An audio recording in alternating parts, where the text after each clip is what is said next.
And so it was also quite intellectually stimulating. I had good colleagues, and I enjoyed them, but just all these, I always said Ames wasn't, Ames was a slippery slope. You know, things happened at Ames and slid down the slope into the world, and that was way more interesting than being in Ivory Tower. So I loved Ames. I got a lot done. I was driving north of Ames when I looked around and said, oh, this is where I should set that King Lear novel. That was 1,000 Acres. But that's where I also became convinced that I could write the Greenlanders, and so that's where I wrote the Greenlanders. And I just loved Ames. But my husband, my eventual husband in Ames, who was the guy on the motorcycle, but we had split up and he'd moved to California.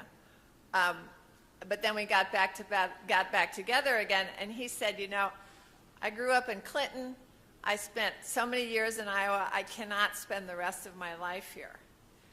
And so when I won the Pulitzer, I said, okay, where are we going? He said, we're going to California, because we really wanted to get back to California.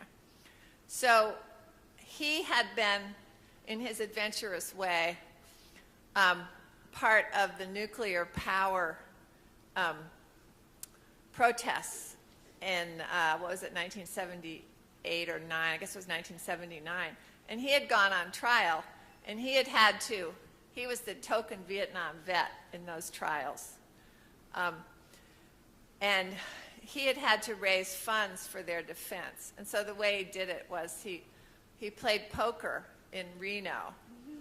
He would go do a fundraiser, and then, you know, you guys would give me $35, and so then he would hitchhike over to Reno, and he'd play poker and build it up and turn it in. They thought he was the most eloquent fundraiser they'd ever seen. He raised thousands. And so he wanted to come back to California, but we couldn't live near a nuclear power plant. We couldn't live north of the Redwood Line in Felton. We couldn't live in Santa Barbara because his ex-wife lived there. We couldn't live in LA because I had a horse and it would take too long to get to the horse. So basically it all narrowed down to Carmel Valley, which is where I live now. And then he left me for the dental hygienist. So